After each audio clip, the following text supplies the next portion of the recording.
Hola, ¿qué tal? Buenas noches. Bienvenidos ya sea al canal de YouTube, si nos estás sintonizando por esa parte, o aquí en Facebook. Vamos a platicar sobre algunos aspectos de lo que es la operación unitaria de secado. Si estudias ingeniería química, pues probablemente estarás cursando o vas a cursar esta asignatura que se encuentra en el catálogo de las asignaturas de operaciones unitarias. Y bueno, pues para ello, entonces, voy a compartir pantalla para que empecemos a platicar sobre lo que pues vamos a tratar, ¿no? Y bueno, en ese sentido, aquí tenemos lo que vamos a platicar en un momentito ya damos inicio. Entonces, la parte importante de aquí es que vamos a platicar sobre el concepto de secado, ¿no? Y sobre todo el secado en lechos fluidizados. Entonces, este de, vamos a ver esta parte. ¿Qué es el secado? Bueno, el secado nosotros sabemos que es una operación unitaria cuya finalidad u objetivo es eliminar parte del contenido de agua que tienen algunos alimentos o la mayoría de alimentos y el objetivo principal es extender el tiempo de vida de anaquel. Es decir, nosotros deshidratamos algunos alimentos con la finalidad de que nos puedan durar más tiempo, ¿verdad? Y bueno, dentro del secado hay varias formas de realizar secado. Por ejemplo, un tipo de secado que hacemos comúnmente así de manera común en casa, pues es secar la ropa, ¿verdad? Nosotros lavamos la ropa, colgamos la ropa en un tendedero y ahí estamos secando. ¿Quiénes nos ayudan a secar o quién hace esa actividad principal? Pues el sol acoplado con el aire, ¿no? El aire nos da esa parte de convección para eliminar el agua y por su parte el sol nos ayuda a elevar la temperatura de esa agua que está de alguna manera eh, pues con la ropa, ¿verdad? Está integrada ahí con la ropa y únicamente calentando con el sol, pues de alguna forma promovemos su evaporación y entonces el aire se encarga de llevarla o de alguna manera desplazarla, ¿verdad? Y bueno, también hay diferentes tipos de secado, como te comenté, otro tipo de secado tradicional es simplemente pues colocar al sol una cierta cantidad de alimento, por ejemplo, el frijol cuando se cosecha, algunos campesinos colocan en algunos tapetes una cantidad de frijol o de maíz, pero todos esos tipos de secado tienen una particularidad que son tardados, ¿verdad? Son tardados porque la mayoría de ellos son por difusión. En cambio, donde tú puedes obtener una forma más rápida de mejorar este secado, pues es en el lecho fluidizado. El lecho fluidizado tiene la particularidad de que nos va a permitir introducir aire. Aquí tenemos aire, una resistencia y nos va a calentar el aire. En este interior de este equipo que se llama secado en lecho fluidizado, nosotros vamos a colocar las partículas del alimento que queremos secar, por ejemplo, no sé, hojas de Jamaica, chícharos, por ejemplo, en este caso, puedes colocar uvas, puedes colocar rodajas de piña, rodajas de jitomate, chile, por ejemplo, pimiento en pedazos. Y bueno, aquí los colocamos. ¿Y qué es lo que va a ocurrir? Va a ocurrir un movimiento. El aire en este distribuidor va a ganar velocidad. Entonces, esa velocidad va a provocar un remolino, o sea, este mezclado. Y como es aire caliente, entonces la rapidez de secado va a aumentar. Para ello necesitamos pues medidores de temperatura, medidores de presión y sobre todo la cantidad de alimento que tenemos. A la entrada del aire nosotros podemos conocer la humedad del aire y a la salida, por supuesto, el aire va a retomar mayor cantidad de humedad o se va a saturar de la humedad porque precisamente va a tomar prácticamente humedad de dónde, del sólido, ¿verdad? Y bueno, entonces esto es un lecho fluidizado. El lecho fluidizado tiene la particularidad que pues depende o de varios parámetros, ¿no? Por ejemplo, de la caída de presión del lecho. El aire pasa a través de estos caminos por donde puede circular y eso va a provocar movimiento en partículas. El aire tiene unas propiedades como viscosidad, densidad, una velocidad, una cierta temperatura, y cuando pase a través del lecho, entonces este lecho se va a mover. Ello va a provocar pues que haya una caída de presión. Entonces estos son los parámetros más importantes en los lechos fluidizados. Quiero decir que también hay lechos fijos. El lecho fijo se logra cuando el aire que nosotros introducimos aquí no es capaz de provocar un movimiento. Si el lecho no se mueve, estamos en un lecho fijo. Pero cuando ya el aire tiene la capacidad, a través de la velocidad que maneja, de empezar a mover las partículas, en ese sentido hablamos de lechos fluidizados en la ingeniería. Y con ello, pues vas a encontrar que si te apasiona la ingeniería, ya sea en alimentos, ingeniería química o alguna otra situación, pues vas a utilizar los lechos fluidizados. Aquellos ingenieros químicos que presentan el examen EGEL Plus como una medida para titularse, pues van a encontrar precisamente esto, que el Ceneval te pregunta cosas como fracción vacía, es decir, cuántos espacios vacíos de todo este lecho hay libre, cuál es el tamaño de la partícula, la densidad de la partícula y otras propiedades. ¿Qué podemos secar? Bueno, podemos secar tantas cosas como queramos. Por ejemplo, cuando secas jitomate, lo haces con la intención de obtener licopeno. El licopeno es una sustancia química que contiene el jitomate y te ayuda a cicatrizar heridas. Por ejemplo, si tú tienes una pequeña lesión en el labio, pensemos, y tú te puedes untar jitomate y te va a ayudar. Pero ¿qué sería mejor? Que te pusieras polvo de jitomate, ¿verdad? ¿Por qué? Porque el licopeno tiene esas propiedades. Aquí tenemos otras partículas, aquí están los chícharos y aquí hay partículas que utilizamos en el laboratorio que se llama sílica gel, o tal vez has comprado algún producto, alguna mochila, alguna ropa y viene una bolsita siempre en el interior de esa mochila, y si abres esa bolsita trae estas perlitas. Estas perlitas son gel de sílice y su principal función es absorber la humedad que hay en el ambiente. Por ello se tiene que, o lo agregan en algunos pues dispositivos que compramos, o ropa, o mochilas, es para evitar que se prolifere la humedad. Entonces, bueno, tenemos estas formas de secado, pero algo muy importante para introducir este tema es que cuando nosotros hacemos el secado de un alimento, tú podrás observar que la rodaja, pues evidentemente tenía un volumen más grande, tenía un tamaño diferente. Y cuando ya está deshidratado, fíjate como que se chupa, ¿no? Como que se contrae la estructura que metimos. ¿Y qué ocurre entonces? Bueno, a esto le llamamos encogimiento volumétrico, es decir, cuando se deshidrata un alimento o en algunos de los casos hay una disminución de su volumen, de su forma, ¿sí? Pero hay partículas que no lo hacen, como la sílica gel, es decir, la sílica gel se seca, pero no, es decir, no cambia su tamaño. Entonces, ¿qué va a ocurrir con las partículas que sí cambien su forma?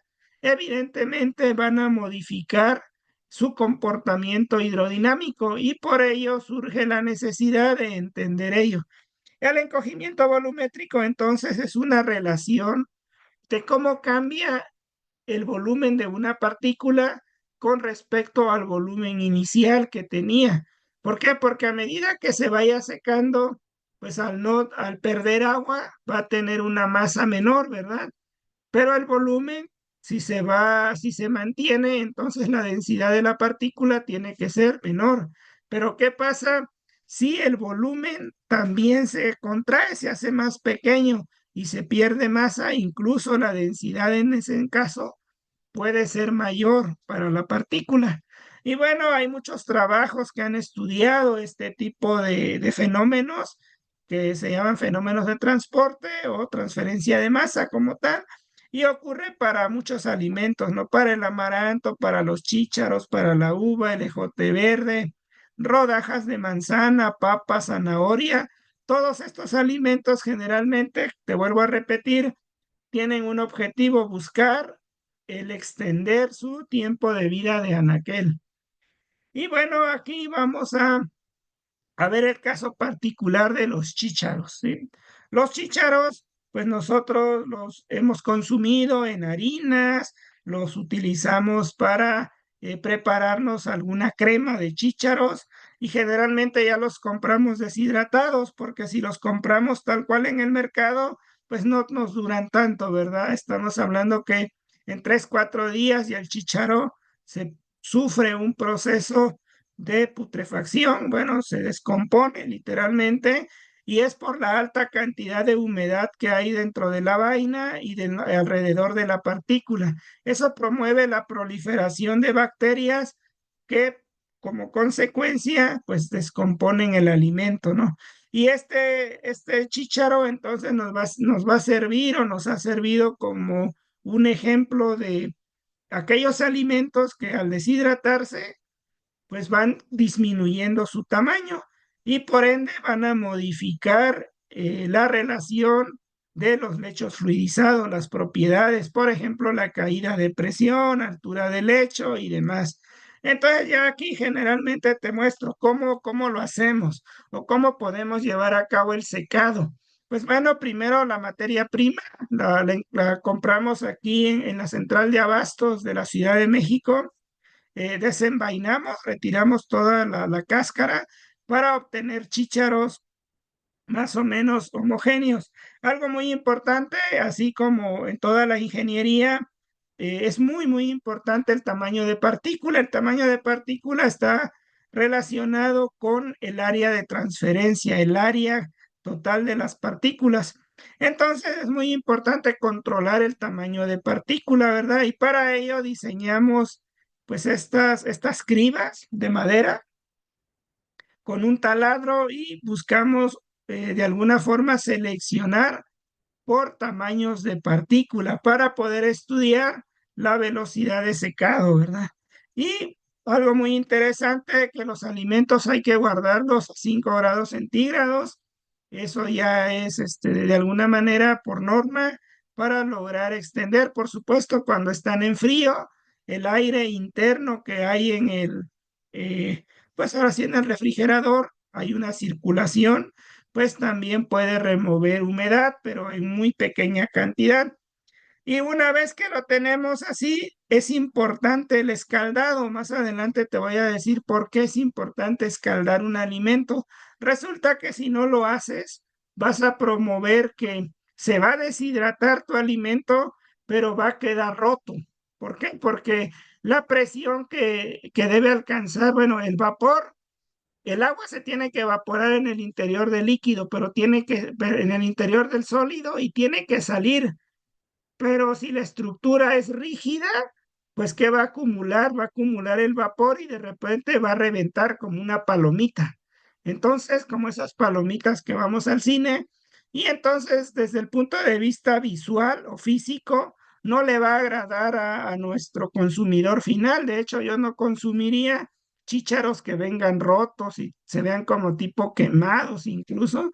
Y entonces por ello es muy importante el escaldado. El escaldado lo que va a hacer es remover una película que traen los alimentos alrededor, por ejemplo, el chícharo. No recuerdo bien el nombre de la molécula, pero ese componente con el calor se vuelve rígido y genera como una costra. Esa costra es la que opone la resistencia para que el vapor de agua pueda salir y entonces terminamos rompiendo la estructura de ese chícharo y como te vuelvo a repetir, no se ve visualmente adecuado. Por lo tanto, es importante llevar a cabo el escaldado.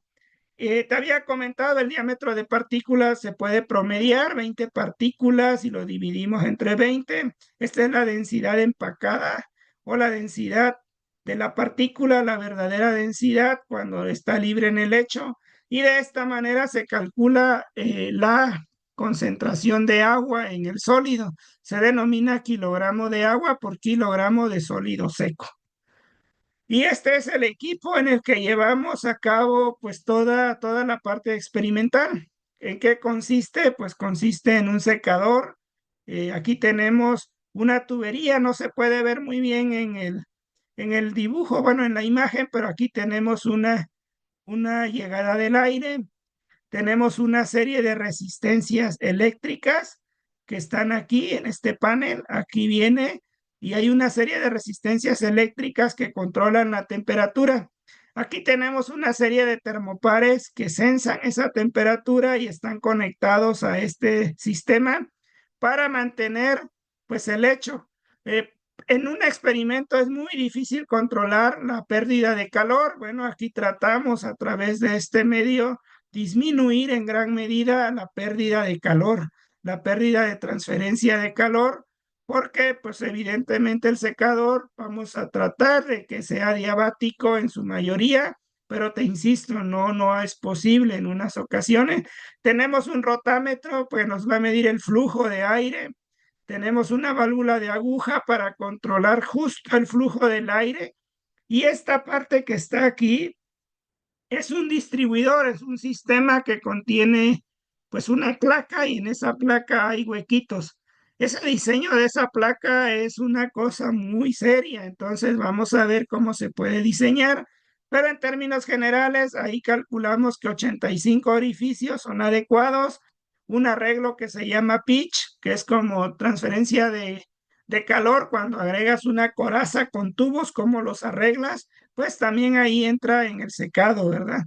Y bueno, más o menos así queda nuestro sistema experimental. Vamos a colocar nuestra cama de chícharos. Tenemos 3 termopares que nos van a censar las temperaturas en los lechos. Nuestra válvula de aire que controla pues el flujo. Tenemos un rotámetro, bueno, un velocímetro creo que se llama, o anemómetro. Bueno, mide la velocidad del aire, ¿sí? También tenemos el sensor de temperatura y el compresor que nos va a dar el aire.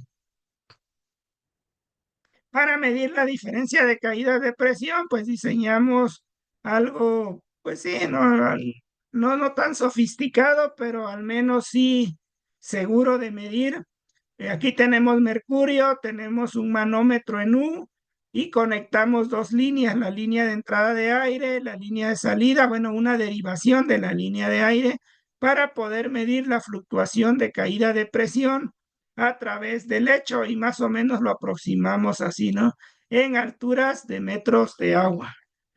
Podemos trabajar diferentes relaciones, se llama relación altura del lecho a diámetro del lecho. Eso es muy importante. Si ya llevaste ingeniería química, sabes que en un lecho empacado, de acuerdo a la ecuación de Ergun, que es para lechos fijos, es muy importante el tamaño de partícula. Entonces, aquí de esta manera, con esta fórmula, logramos calcular cuánta masa requerimos para una determinada relación altura-diámetro. Aquí podemos ver más o menos cómo es la relación. Podemos observar que el lecho fluidizado está de esta manera. Tenemos nuestro termopar. Vamos midiendo a través del tiempo, pues cuánta humedad se va perdiendo. Y cada cierto tiempo tomamos una muestra pequeña de partículas, unas 2 partículas, y las llevamos a una termobalanza o a una mufla para lograr saber cuánto es la humedad en ese punto, en ese momento. Y aquí calculamos las relaciones de fluidización, es decir, qué velocidad necesitas ahora una vez que ya llevo media hora de secado, detenemos el proceso, la operación unitaria, mejor dicho, volvemos a abrir el aire y evidentemente cada vez necesitamos menor presión de aire para continuar moviendo las partículas. Y de esa manera, pues trabajamos, en realidad hicimos varios cálculos, pero yo solamente te quiero mostrar, pues, cómo se lleva a cabo esto. Aquí está la ecuación de Ergun que viene de manera importante en el Ceneval, en la ingeniería química. Esta ecuación es fundamental, tanto en catálisis, en catálisis como en el caso de la operación unitaria de secado. Tenemos la ecuación de Ergun, pero también tenemos una ecuación con efectos de pared, lo que te comentaba. El tamaño de partícula es muy importante, sobre todo con respecto al tamaño del secador, del lecho. Entonces, esa M es una manera en la que nosotros podemos estudiar esto. ¿A qué se deben los efectos de pared? Que si las partículas son muy pequeñas o muy grandes, vamos a tener una preferencia por parte del aire y vamos a tener mayor fricción en las paredes. Por ello, estas son las dos ecuaciones que de alguna manera nos representan la fluidización con y sin efectos de pared. ¿De acuerdo?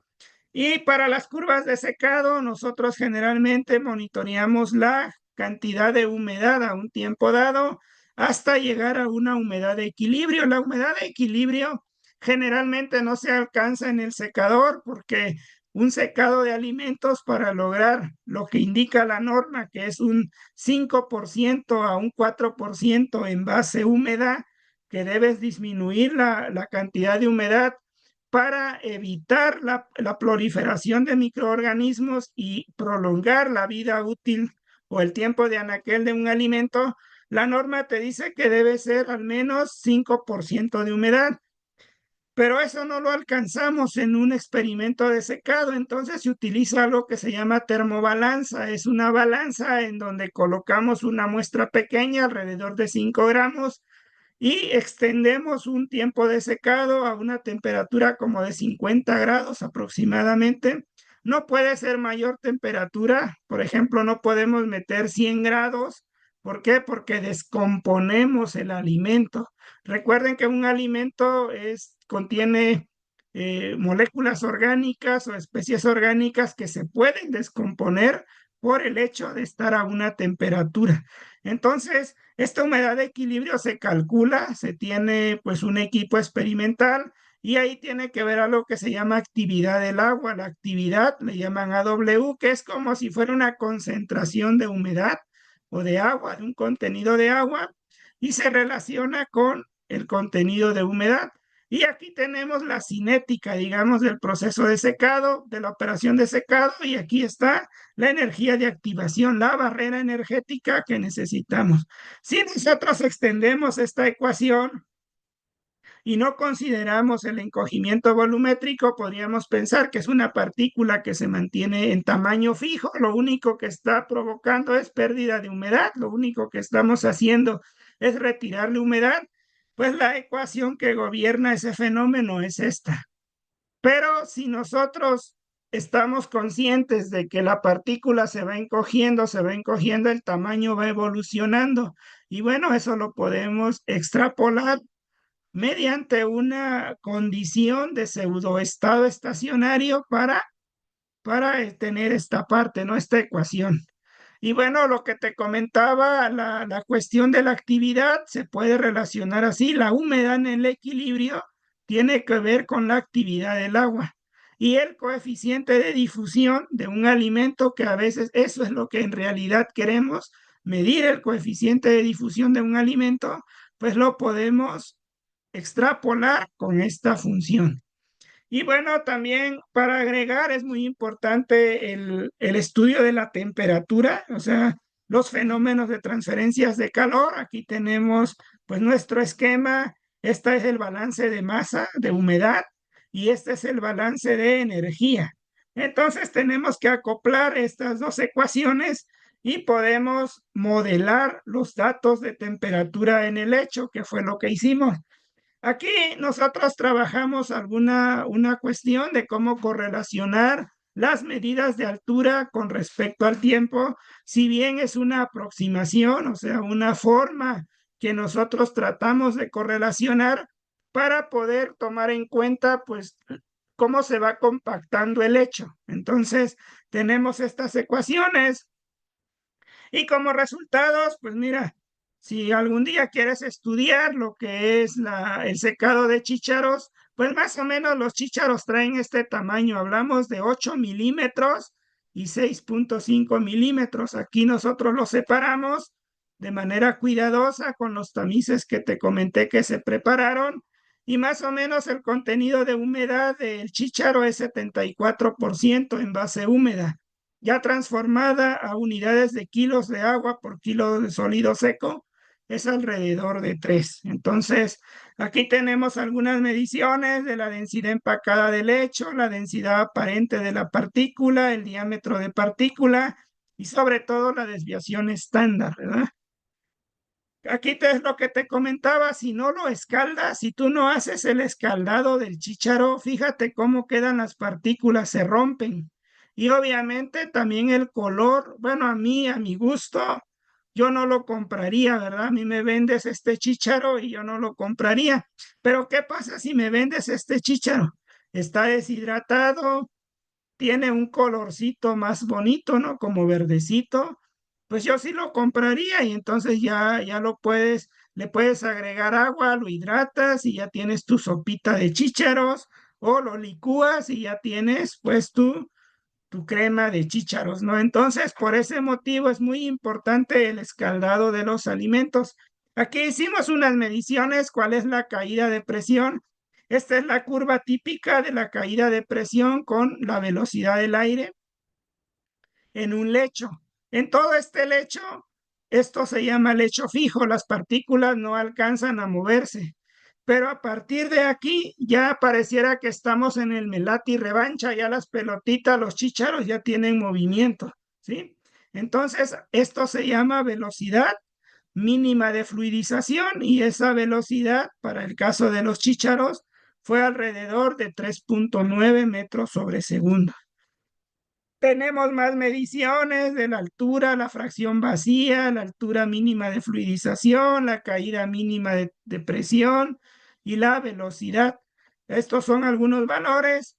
Y aquí vamos a ver, ¿no? Efectivamente, cómo el hecho evoluciona, cómo se comporta, ¿no? La humedad, cómo le afecta la relación pues de cantidad de chícharo en el medio, ¿no? En la cantidad de materia, las temperaturas. Si bien aquí trabajamos a 70 grados centígrados, te comento que no es deseable secar un alimento por arriba de 60 grados, porque, por ejemplo, el chícharo tiene proteína, ¿sí?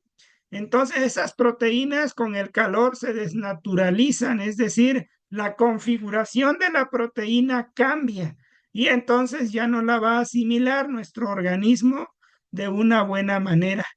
Aquí está la caída o el encogimiento volumétrico. Vean, la partícula empieza en 1 y se encoge casi 47% su tamaño. A estas condiciones se encoge un 49% y a 70 un 35% disminuye su encogimiento. Esta es la relación de caída de presión que encontramos en el hecho. Te digo, no se trata de explicarte cada variable, solo te quiero comentar que un alimento cuando se seca cambia su forma y cambia su tamaño, cambian sus propiedades y por lo tanto cambian las mediciones que hacemos.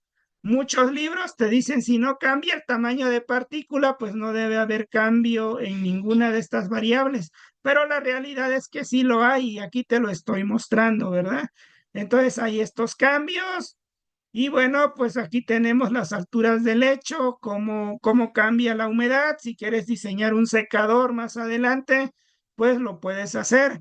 Y aquí está el modelado de la temperatura. Estos fueron los perfiles que medimos en el lecho durante el proceso. Como puedes notar, no tenemos un proceso isotérmico. De hecho, la temperatura 1 y 2 y 3 pues difieren. La temperatura 1 y 2 son la parte baja y la parte central del lecho, pero en la parte superior donde ya sale el aire, la temperatura es menor. ¿Qué te indica eso? Pues que lamentablemente nuestro sistema de aislamiento, que tuvo la intención de evitar la pérdida de calor, pues no funcionó, ¿verdad? Entonces, Y aquí tenemos más o menos las temperaturas de los termopares. De alguna manera tenemos las velocidades de fluidización a cada tiempo porque el tamaño de partícula cambió, el error absoluto de estas mediciones.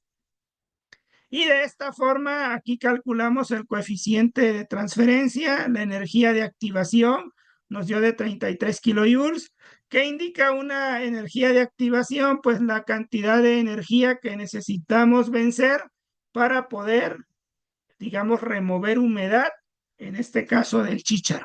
Entonces, aquí tenemos los coeficientes ¿de difusión de quién? Del agua líquida que después se evapora y se incorpora al aire, ¿verdad? Entonces, estos son los coeficientes coeficientes de difusión. Y aquí tenemos un modelado, el modelado matemático, pues como puedes ver, estas cuestiones que no son punteadas, pues nos indican un modelo matemático, ¿no? ¿Qué tanto ajusta? Y bueno, esta parte te puedo comentar que pues aquí vemos qué desviaciones hay al considerar un modelo. El mejor modelo es cuando la capacidad calorífica del alimento pues se considera en función de la humedad y eso es lógico. ¿Por qué? Porque tú puedes hacer o medir la capacidad calorífica de un alimento, pero si este alimento está cambiando con el tiempo y además pierde agua, pues entonces eso también está cambiando la capacidad calorífica. Y con ello, pues miramos que el modelado fue bueno, algunas conclusiones que tuvimos, pero en general, pues eso es el secado. El secado es una operación unitaria y bueno, pues con ello terminamos esta sesión.